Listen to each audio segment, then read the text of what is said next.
isso, Léo, a gente está no 18º CONAMAT discutindo um assunto super importante, a magistratura e a sociedade. Nesse momento o Brasil vive muito da sociedade olhando para os juízes, olhando o que eles estão fazendo, né? Então como é que o senhor acha que pode aprimorar esse diálogo, assim como acabou de falar a ministra Carmen Lúcia? O Poder Judiciário, ele vive da sua credibilidade e já há muito tempo que essa credibilidade não advém da solenidade, da forma como o Poder Judiciário desenvolve suas atividades, mas, ao contrário, essa credibilidade vem do poder de convencimento.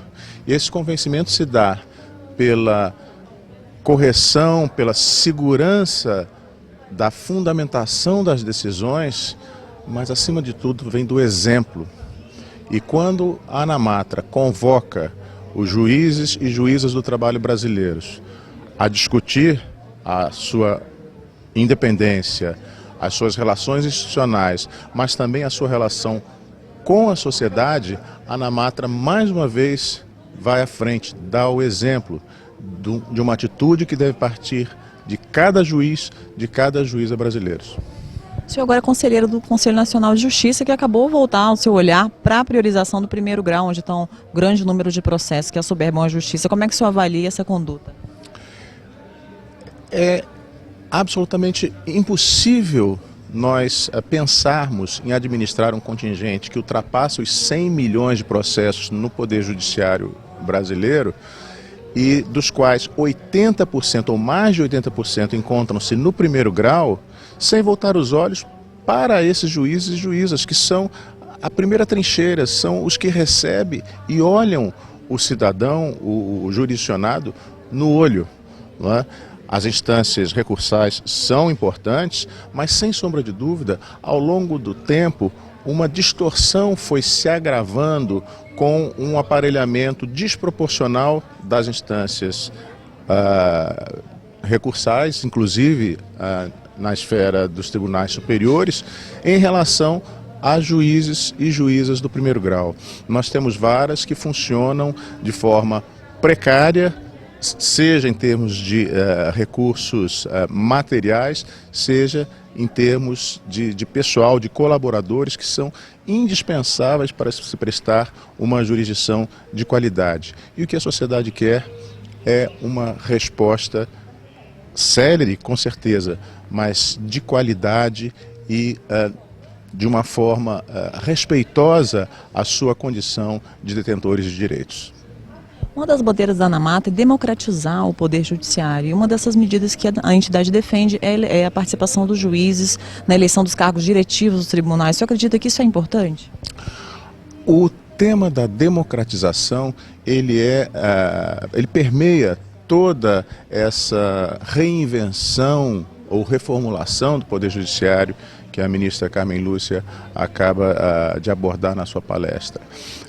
Nesse momento, o CNJ encontra-se em fase de discussão de uma resolução que trata da gestão participativa, ou seja, nós precisamos mudar a cultura sobre como administramos os tribunais no Brasil.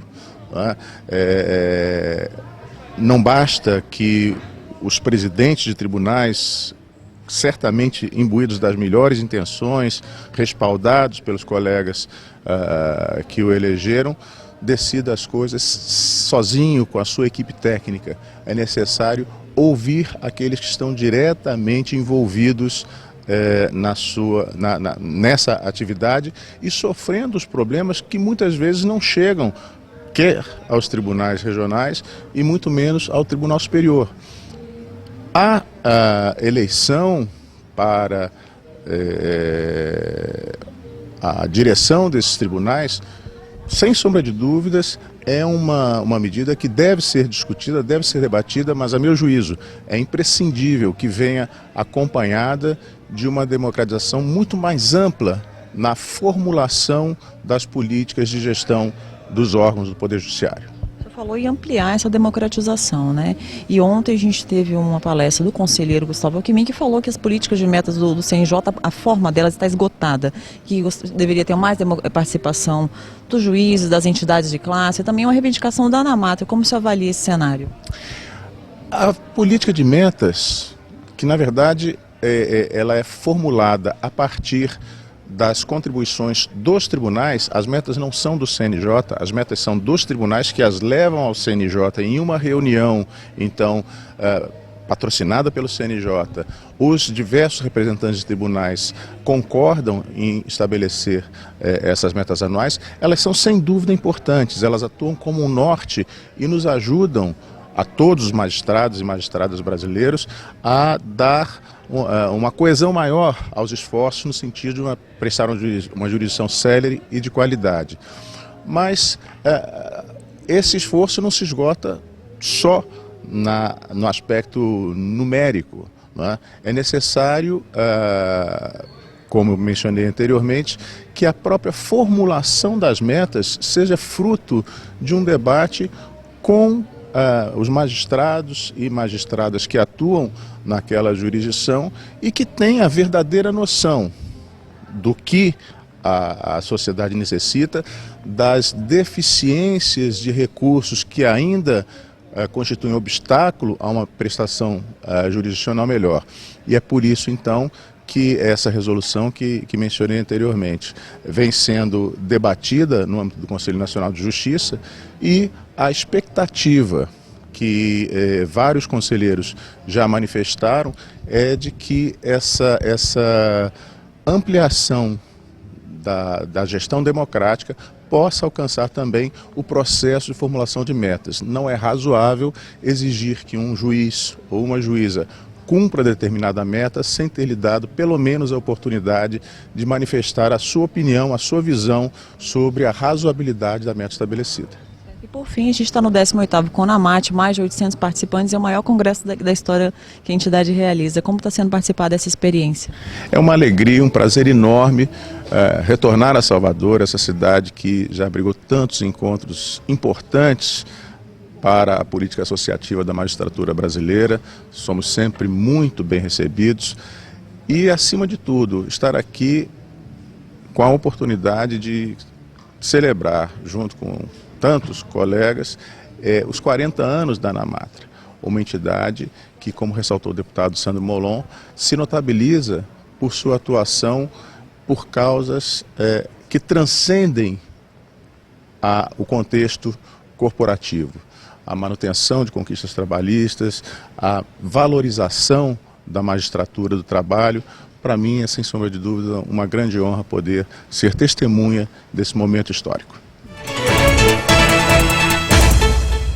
Ministro, o senhor foi um dos palestrantes do 18º CONAMAT, que volta a Salvador, né, depois de muitos anos, falando sobre o novo Código de Processo Civil.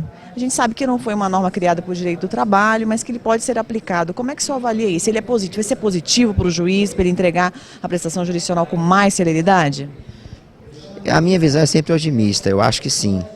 Eu acho que, como toda grande norma, tem pontos positivos e tem pontos que não seriam muito apropriados ao nosso processo. A grande tarefa, e certamente a mais importante para o juiz do trabalho, é tentar garimpar do Código aquilo que ele julga ser mais importante para o nosso processo de trabalho e dar a esse dispositivo efetividade. Mas muito mais do que buscar dispositivos, é fundamental que o Código, que o magistrado procure compreender o espírito da mudança que o Código traz. E com esse espírito de mudança, também fazê-la no nosso processo de trabalho. Então eu acho muito positivo, porque é uma norma que tem instrumentos e institutos bastante inovadores e muitos deles certamente contribuirão para deixar o nosso processo de trabalho mais rápido e mais efetivo.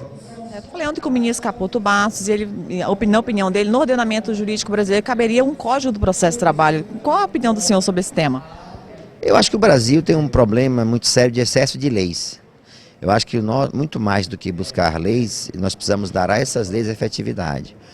Sinceramente, eu acho que nós já dispomos de um arcabouço normativo muito adequado para o nosso processo de trabalho. Talvez houvesse a necessidade de fazer uma fusão de um código de processo único, com institutos aplicáveis aos diversos ramos.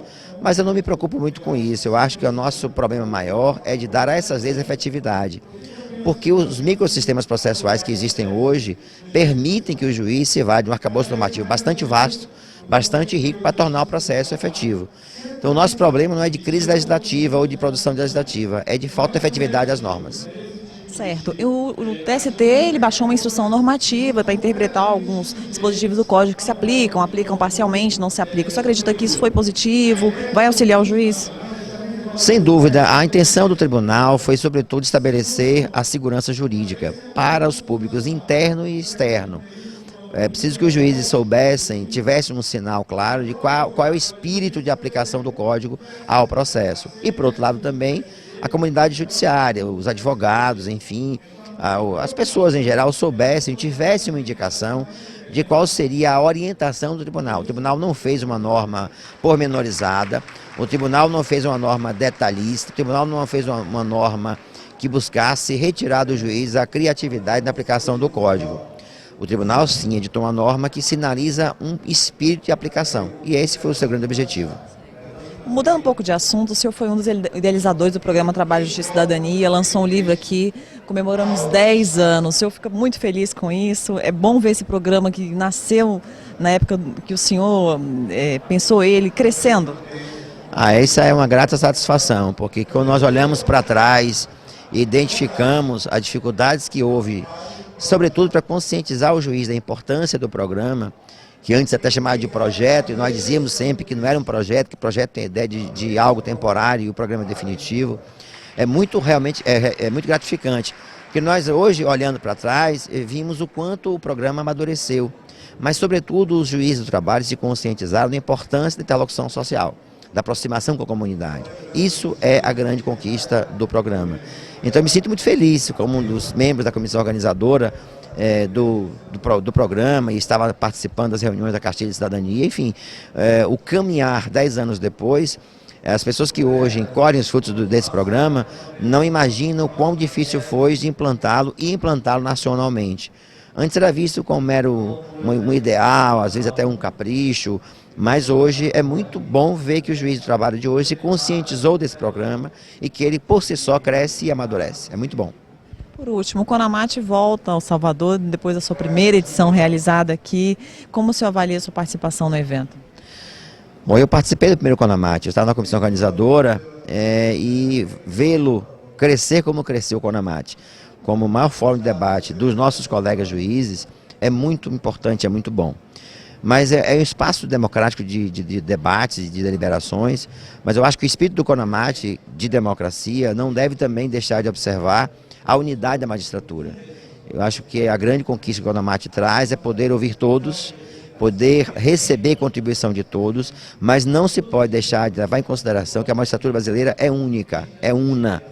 E isto envolve aposentados e juízes da ativa, porque os aposentados de hoje foram os da ativa de ontem, e os da ativa de ontem, que queira Deus, serão os aposentados de amanhã.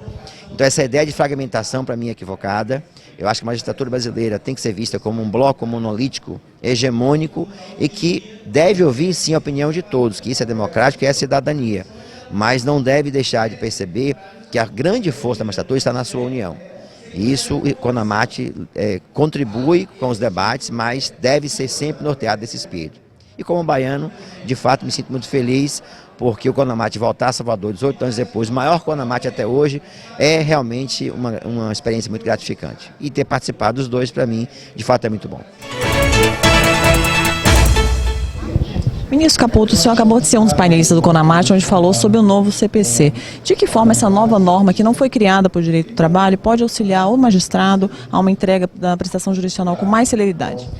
Nós estamos fazendo, vocês puderam ver na minha apresentação e no contraponto que apresentou o ministro Cláudio Brandão, sempre com muita competência, nós estamos fazendo uma mitigação do modelo trazido pelo novo Código do Processo Civil.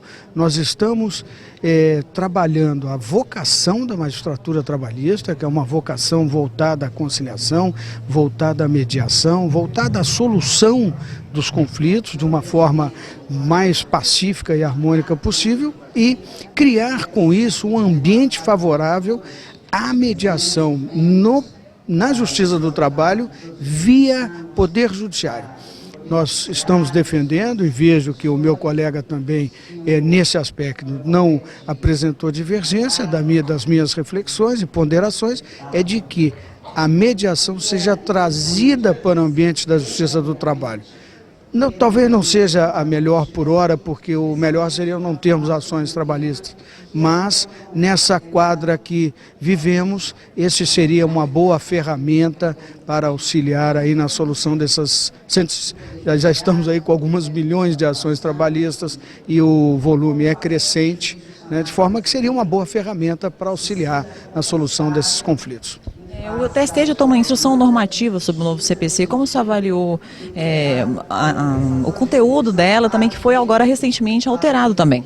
Foi fruto de um estudo grandioso por parte de alguns ministros, primeiro na Comissão de Jurisprudência e depois uma comissão específica para estudar essas inovações trazidas. Nós, evidentemente, não queremos ter a pretensão de dar como encerrado essa questão. Fizemos esse estudo preliminar para destacar desde logo questões mais candentes acerca da aplicação ou não dessas regras trazidas com esse novo Código de Processo Civil ao processo de trabalho. Fizemos essa primeira distinção e agora vamos experimentar ou acerto ou desacerto dessas regras que fixamos agora, nessas duas instruções normativas, a 39 e 40, e como vamos buscar também, junto aos nossos colegas juízes, né, outras questões que não foram tratadas, mas não foram tratadas não pela sua menor relevância, não foram tratadas porque procuramos focar, num primeiro momento, aquelas mais tormentosas, né, e isso... Eu tenho para mim que o Tribunal Superior do Trabalho fez um grande serviço, prestou um grande serviço à sociedade fazendo essa definição desde logo.